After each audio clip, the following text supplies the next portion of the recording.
తాకట్లో ఉన్న మీ బంగారాన్ని విడిపించి ఆ రోజు ఆన్లైన్ రేటుకి కొంటాం. Sharma gold company. ఇంత మనుషులతో మింగిల్ అవ్వలేని పర్సన్ మీద ఇంత ఎలిగేషన్ ఎలా వచ్చింది మరి? అయ్యారు కాబట్టి వచ్చింది, ఇప్పుడు అవ్వట్లేదు. ఓకే, ఒకప్పుడు అయ్యారు. అయ్యా నేనే రండి కూర్చోండి, మా పని ఆవిడ ఆవిడ ఉండేది. అది అద్భుతమైన స్టోరీ, అసలు చాలా మంచి స్టోరీ అది. ఆవిడకి అంటే నా డివోర్స్ తర్వాత ఎంత కావాలమ్మా శాలరీ అంటే 3,000 అంది ఆవిడ. లేదమ్మా 6,000 ఇస్తాను నీకు. ఆవిడ అలా చూసింది. ఎందుకు అయ్యాను? ఏం లేదమ్మా, నువ్వు ఇల్లు క్లీన్ చేసేసి కూర్చొని సీరియల్ స్టోరీలు, మీ వీధిలో జరిగిన స్టోరీలు చెప్పు అనేవాడిని. నాకు ఎవరు లేదు, చాలా లోలై ఫీల్ అయ్యేవాడిని. ఆవిడ చెప్పిన సోదంతా అలా వినేవాడు. అవును అలా చేసింది అది ఆడుకునేవాళ్ళం ఇద్దరు సటారోళ్ళలాగా.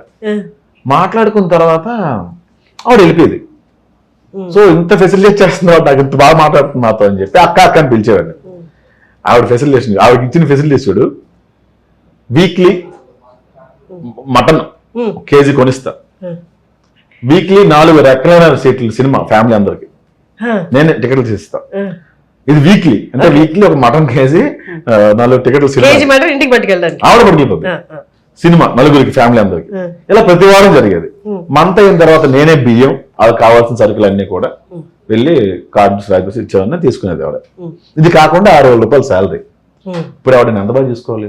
ఆవిడ పనే లేదు, గిన్నెలతో వీళ్ళతో అంతే. నాకు సొల్లు చెప్పాలి, సొల్లే చెప్పాలి, నిజం చెప్పొద్దు. అలా ఆవిడ తెలుసా, ఆవిడ లేచిపోయింది అని అవునా అని మేము అనుకునేవాళ్ళం. అంతే ఆ సొల్లే మాట్లాడుకునేవాళ్ళం. కట్ చేస్తే నాకు ఈ మధ్యన వాచ్లు పిచ్చి పట్టింది. చిన్నప్పటి నుంచి లేదు, నేను మధ్యన పెట్టాను. 70,000 60,000 వాచ్లు కనబడితే కొనేసేవాడిని. నాకు చాలా ఇష్టం వాచ్. వాచ్లు మిస్ అయ్యాయి, నాది వాచ్లు మిస్ అయ్యాయి. 4 వాచ్లు మిస్ అయ్యి ఉంటాయి. లాస్ట్కి మన ఐ వాచ్ ఉంటుంది కదా, యాపిల్ వాచ్, అది ఆవిడ కొంగుని కట్టుకుని తీసుకెళ్తుంది. భజన మోగింది, అది టెక్నాలజీ ప్రాబ్లం.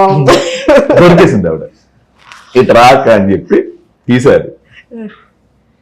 ఏంటి అక్క ఇది అంటే, అది తమ్ముడు అది 90,000 అక్క ఇది. మొన్న 4 వాచ్లు పోయి అన్ని కలిపి 1,00,000 ఉంటాయి అక్క మొత్తం అంటే. అవునా, ఆ మొన్న పాప 400 ఇచ్చాడు తమ్ముడు అన్నది. సో ఈవిడ నా దగ్గర వాచ్లు కొట్టేసినందుకు ఈవిడ ఫీల్ అవ్వాలా? 400 ఇచ్చాడు, అవతల 400 ఇచ్చాడు. వీడికి రిగ్రెట్ కూడా లేదు. నువ్వు ఎవరిని వదులుకున్నావు తెలుసా? ఇలా ఎవరైనా చూసుకొని తమ్ముడికి దొరికింటే అని తీసుకురా, నీ తమ్ముడు కూడా చూసుకున్నాడు అలాగా. వెళ్ళిపోక ఫ్యామిలీ అంతా వచ్చారు. తప్పు అయిపోయింది బాబు, మళ్ళీ అందరు కలిసి ఉందాం అని. వద్దొద్దు, అందరు కలిసి ఉందాం. ఇలాంటి సొల్లు చాలా మంది ఉన్నారు. ఇంక ఇప్పుడు చెప్పు యాటిట్యూడ్ ఉండదా, కోపం రాదా? నేను ఆవిడనే వల్ల వెళ్ళిపోక ఇంకెప్పుడు ఇటువైపు రాక.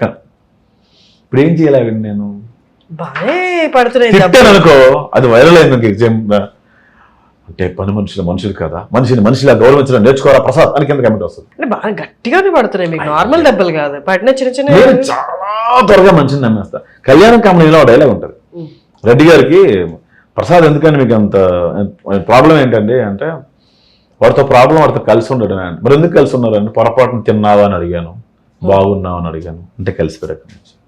నాకు ఎవరో తిన్నావా మా ఇంటికి భోజనం అంటే సిగ్గు లేకుండా వెళ్ళిపోయి వాళ్ళ బావగానే చూసుకునేవాడిని. తర్వాత ఓకే, ఇప్పుడు ఎవరైనా నాకు ప్రేమగా పలకరించినా నేను అది నిజంగా చెప్తాను, నమ్మట్లే అసలు. అది నాకు ఎవరో నాకు ఆవిడ దసరా రోజు సాయంత్రం పులిహార పట్టుకొచ్చింది. బాబు పులిహార, థ్యాంక్స్ అమ్మని పెట్టేశా. మచ్చటి రోజు వచ్చి కప్పు బాబు అన్నాడు, పులిహార అలా పడేసి ఇస్తాను. అందులో ఏముందో అంత నమ్మడం మనసు.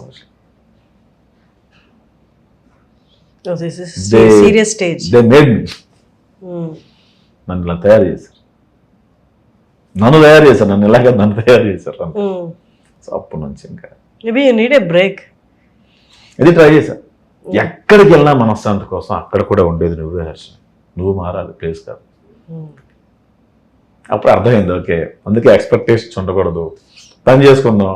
డబ్బులు వచ్చాయనుకో, నేను సేవింగ్స్ కూడా చేయట్లేదు, ఏదో ఇన్సూరెన్స్ ఒకటి కట్టుకున్నా అంతే, మిగతా ఖర్చులు విడిగా ఇష్టం. ఇప్పుడు ఈ నెలంతా 1,00,000 రూపాయలు 2 లక్షలు వచ్చింది అనుకో, షూ 20,000 షూ, 10,000 షర్ట్ అలా మెయింటైన్ చేసే రేంజ్ కూడా కాదు నాది. ఎందుకు దాచుకోవాలి? ఎవరు పోతే ఈ టైంలో ఇప్పుడు నీకు నచ్చింది కొనుక్కోవాలి అంతే. ఎవరిని వచ్చి బాబు డబ్బులు లేవు బాబు అంటే ఓకే లేవా బాయ్ అని చెప్పి వెళ్ళిపోతున్నాను నేను. అది చంపేశారు అందరు నన్ను. అలాగా డబ్బులు ఇచ్చిన వాళ్ళు చాలా మంది ఉన్నారు, వాళ్ళు కూడా అంతే. లాస్ట్ టైం ఎప్పుడో నా ఎక్స్తో ఉన్నప్పుడు మా దగ్గర 250 రూపాయలే ఉన్నాయి. ₹180 న్యూడిల్స్. ఎక్కడ మాదాపూర్ ఫుడ్ కోర్ట్ దగ్గర. అది తీసుకుని తను అడిగిందని చెప్పి తీసుకున్నాము. ఇలా తినబోతున్నాం బాబా, ఆకలిన ఫ్లవర్ ఇచ్చారు. నేను తన నోటి దగ్గర కూడా లాగేసి ఇచ్చాను. నేను తను తిడుతుంది వద్దు వద్దు అని. తన నోటి దగ్గర లాగేసి స్టార్ట్ చేయాలి. ఇచ్చిస్తే వాడు అలా చూసి తిరిగి ఇచ్చారు కదా నచ్చకపోతే. వాడు డస్ట్బిన్లో పడేసి డబ్బులు ఇవ్వయ్యా ఇదందుకు మాకు అని. అరే అదే ₹250 ఉన్నాయి. నేను 180 పెట్టి కొన్నాను. అదే నూడిల్స్ పెద్దది, ఇది ₹70 ఉన్నాయి. ఇప్పుడు రాత్రి ఆకలి ఎలా తిరుగుతుంది నాకు ₹70. అది కొంచెం ఎక్స్పెన్సివ్ ఏరియా. ఇప్పుడు చెప్పు, పేదవాళ్ళ పట్ల అడుక్కునే వాళ్ళ పట్ల జాలిదే. ఒక్క సంపాదించుకోకపోతే చేత కాకపోతే పేదలు అవుతారు అంతే. నాకు అంతే, అంత కర్కశంగా మార్చేశారు. నాకే ఎదురుగా తెలియదు నాకు. అది నా డెస్టినీ అలా ఉందేమో, నా కర్మ అలా ఉందేమో, నాకేమనేది. మీరు ఒకరైనా సిబ్లింగ్స్ ఉన్నారా? చెల్లి ఉంది. చెల్లి మ్యారీడ్? మ్యారీడ్. జాబా హౌస్ వైఫ్? తన హౌస్ వైఫ్. మా బావగారు లెక్చరర్గా పనిచేస్తారు. వాళ్ళకి నాకు ప్రాబ్లమ్స్ లేవు. దాన్ని ఏమంటారు, బాధ్యతలు లేవు. చిన్న చిన్న అప్పులు కానీ అది పెద్ద కష్టపడి తీర్చాల్సిన అప్పులు అయితే కావు. I'm very happy now. ఇంట్లో కూర్చొని ఈ మధ్య షాపులకు కూడా జెప్టో అని ఒకటి వచ్చింది. అది ఆర్డర్ పెట్టుకుని ఓకే 200 300 పెట్టుకుందాం. లెట్స్ వేస్ట్ మై మనీ అంతే. చెప్పాక ఇన్సూరెన్స్ ఒకటి కట్టుకున్నా, పోతే వస్తుంది, అవుట్లో బలప్తే వస్తుంది అంతే, ఇంకేం లేదు.